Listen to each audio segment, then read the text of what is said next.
Hi everyone, this is Anand Narayan. You are watching me on Rainbow Media.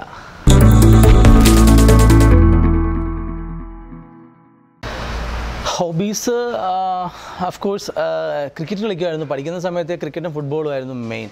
അപ്പോൾ അന്ന് നമ്മൾ അഭിനയത്തിലേക്ക് വരും, അല്ലെങ്കിൽ നമ്മുടെ ബാഹ്യ സൗന്ദര്യം കൊണ്ടാണ് നമ്മൾ പിടിച്ചു നിൽക്കേണ്ടതെന്നൊന്നും അങ്ങനെയൊന്നും നമുക്ക് ചിന്തിക്കേണ്ട ആ ലെവലിലേക്കൊന്നും നമ്മൾ പോയിട്ടില്ല. പിന്നെ ഡ്രൈവ് ചെയ്യാൻ ഒരുപാട് ഇഷ്ടമാണ്. പിന്നെ ഇപ്പോൾ സീരിയലിലേക്ക് വന്നതിന് ശേഷം, ആങ്കറിങ്ങിലേക്ക് വന്നതിന് ശേഷം പിന്നെ വെയിലൊക്കെ കൊണ്ടു കഴിഞ്ഞാൽ കറുത്ത് ഈ ഉള്ള നിറമൊക്കെ പോകുമല്ലോ എന്ന് കരുതി പിന്നെ ക്രിക്കറ്റ് കളിയൊക്കെ ഒന്ന് കുറച്ചു. എന്നാലും ക്രിക്കറ്റ് കാണുക എന്നുള്ളത് തന്നെയാണ് ഏറ്റവും വലിയ ഹോബി. അത് പറഞ്ഞാണ് ഞാനും വൈഫായിട്ടൊക്കെ ഉടക്കുക. എപ്പോഴും കളി വരുമ്പോഴത്തേക്കും ടെസ്റ്റ് ആണെങ്കിൽ പോലും കാണേണ്ട ആവശ്യമുണ്ടോ മനുഷ്യ എന്നാണ് എന്നോട് ചോദിക്കുന്നത്. കാരണം 90 ഓവേഴ്സാണ്, രാവിലെ മുതൽ വൈകുന്നേരം വരെ ഷൂട്ടില്ലാത്ത ദിവസങ്ങളിൽ കളിയാണെങ്കിൽ കളിയും കണ്ടുകൊണ്ടിരിക്കുക. അപ്പോൾ അതൊക്കെ പറഞ്ഞ് അങ്ങോട്ടും ഇങ്ങോട്ടും ചെറിയ ചെറിയ പിണക്കങ്ങളൊക്കെ ഉണ്ടാവാറുണ്ട്. ഡ്രൈവ് ചെയ്യാൻ ഒരുപാട് ഇഷ്ടമാണ്. പക്ഷേ ഈ രാത്രി കാലങ്ങളിൽ ഡ്രൈവ് ചെയ്യാൻ കുറച്ച് പേടിയാണ് കേട്ടോ. കാരണം ഇപ്പോൾ തന്നെ നമ്മുടെ സീരിയൽ സിനിമ ഇൻഡസ്ട്രിയിലെ പല ആക്സിഡൻറ്റും കണ്ടുകൊണ്ട് നമുക്ക് അറിയാവുന്നവരും അറിയാത്തവരുമായിട്ടുള്ള ഒരുപാട് ആക്സിഡൻറ്റ് കണ്ടതിന് ശേഷം ഇപ്പോൾ രാത്രി ഡ്രൈവ് ചെയ്യാൻ നല്ല പേടിയാണ്. അപ്പോൾ ഡ്രൈവിംഗ് ഇഷ്ടമാണ്. വെഹിക്കിൾസിനോട്, കാറുകളോട് ഭയങ്കര താല്പര്യമാണ്. എൻ്റെ ആഗ്രഹം, ഞാൻ ആദ്യമായിട്ട് ആഗ്രഹിച്ചിരുന്ന ബൈക്ക് സ്വന്തമാക്കണമെന്ന് ആഗ്രഹിച്ചത് യൂണിക്കോൺ ആയിരുന്നു. സ്വന്തമാക്കാൻ ആദ്യം മേടിക്കണമെന്ന് ഏറ്റവും അധികം ഇഷ്ടമുണ്ടായിരുന്നത് ഹീറോ ഹോണ്ട കരിസ്മ ആയിരുന്നു. പക്ഷേ അത് അന്ന് വാങ്ങാനുള്ള കാശില്ലായിരുന്നു.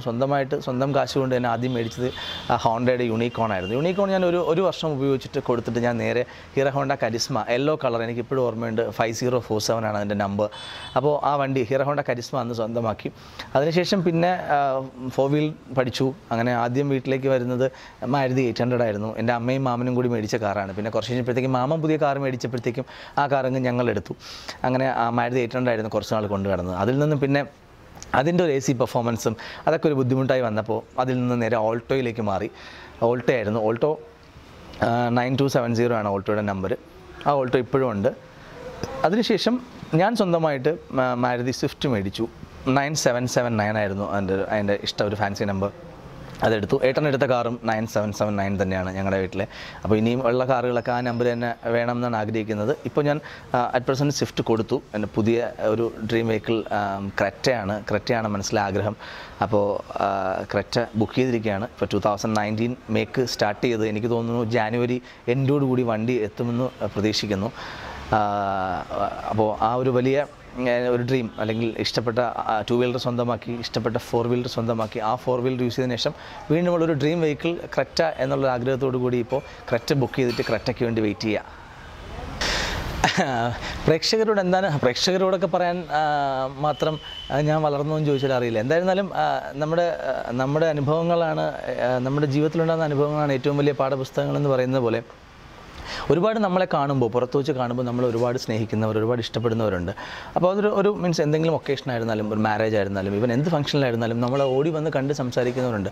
ഈ ചില ആൾക്കാർക്കെങ്കിലും ഉണ്ട് ഒരു ആറ്റിറ്റ്യൂഡ്. പുള്ളിയുടെ സീരിയൽ നമ്മൾ കാണുന്നുണ്ട്, പുള്ളി നമ്മളെ വന്ന് സംസാരിക്കട്ടെ. ഇപ്പോൾ ഹസ്ബൻഡ് ആൻഡ് വൈഫ് വരുമ്പോൾ നമ്മുടെ സീരിയൽ കാണുന്നതായിരിക്കും ആ ചേച്ചി. അപ്പോൾ ചേച്ചി ഭയങ്കരമായിട്ട് നമ്മളെ കണ്ട് ചിരിക്കുമ്പോൾ നമ്മൾ തിരിച്ച് ചിരിക്കും, ഹായ് കാണിക്കും. എന്നിട്ട് പുള്ളിക്കാരനെ വിളിച്ചിട്ട് നമ്മുടെ സീരിയലിനെ എന്ന് പറയുമ്പോൾ പുള്ളിക്കാരൻ അവിടെ വല്ലാത്തൊരു വെയിറ്റ് ഇട്ട് നിൽക്കുക. നമ്മൾ ഭയങ്കര സിമ്പിളായിട്ട് പുള്ളിയോട് റെസ്പോണ്ട് ചെയ്യുമ്പോൾ പുള്ളി ഭയങ്കര വെയിറ്റ് കൊടുത്തേക്കുക. കാരണം വേണമെങ്കിൽ അമ്മ വന്ന് എന്നോട് സംസാരിക്കട്ടെ, ഞാൻ എൻ്റെ വൈഫിൻ്റെ. കാരണം നിങ്ങൾ കാര്യം മനസ്സിലാക്കേണ്ടത്, നിങ്ങൾ സീരിയൽ കാണുന്നുണ്ടോ, അല്ലെങ്കിൽ മീൻസ് ഈ പറയുന്ന ചേട്ടന്മാരെ പോലുള്ള ആൾക്കാർക്ക് വേണ്ടി ഞാൻ പറയാം, നിങ്ങൾ സീരിയൽ കാണുന്നുള്ള കാര്യം നമുക്കറിയില്ല. നിങ്ങളോട് വന്നിട്ട് ഞാൻ സീരിയൽ നടന്നാണ്, എന്നെ അറിയില്ലേ, കണ്ടിട്ടില്ലേ എന്ന് പറഞ്ഞ് നമുക്ക് അങ്ങോട്ട് സംസാരിക്കാനും പറ്റില്ല. അപ്പോൾ അതൊക്കെ നിങ്ങൾ കളഞ്ഞിട്ട് നമ്മളെല്ലാവരും ജോലി ചെയ്യുന്നവരാണ്. എല്ലാവരും അവരുടേതായ ജോലികളിലൂടെ മുമ്പോട്ട് പോകുന്നവരാണ്. നമ്മൾ ആക്ട് ചെയ്യുന്നു, ആ പ്രൊഫഷൻ അതായതുകൊണ്ട് നമ്മൾ ആക്ട് ചെയ്യുന്നു. ഇപ്പോൾ ഒരു ഡ്രൈവർ ആയിരുന്നെങ്കിൽ നമ്മൾ കാർ ഓടിച്ചു പോകും. അപ്പോൾ അങ്ങനെ മാത്രം ചിന്തിക്കുക. മറ്റുള്ളവരെ പോലെ എല്ലാവരും പുറത്ത് വെച്ച് കാണുമ്പോഴും നമ്മളോട് ആ ഒരു സ്നേഹമായിട്ട് എല്ലാം കളഞ്ഞിട്ട് മറ്റെല്ലാം മാറ്റി വെച്ചിട്ട് നമ്മളോട് സ്നേഹമായിട്ട് പെരുമാറുക. അത് തന്നെയാണ് നമ്മളും ആഗ്രഹിക്കുന്നത്. അല്ലാതെ എൻ്റെ കാര്യം മാത്രമല്ല, പലർക്കും ഇങ്ങോട്ട് സംസാരിച്ചാൽ മാത്രമേ അങ്ങോട്ട് സംസാരിക്കൂ എന്നൊന്നും നിങ്ങൾ വിചാരിക്കില്ല. വന്ന് കണ്ടിട്ട് ആ സീരിയലിലെ ആളല്ലേ എന്ന് പറയുമ്പോൾ തന്നെ നമുക്ക് മനസ്സിലാവും. അപ്പോൾ തന്നെ നമ്മൾ ഫ്രീ ആയി, നിങ്ങളോട് അത്രമാത്രം അടുക്കും. അപ്പോൾ അങ്ങനെ ആ ഒരു മനസ്സിൻ്റെ അടുപ്പം കൊണ്ടുവരാൻ ശ്രമിക്കുക. നമ്മളെയൊക്കെ സപ്പോർട്ട് ചെയ്യുക, സ്നേഹിക്കുക.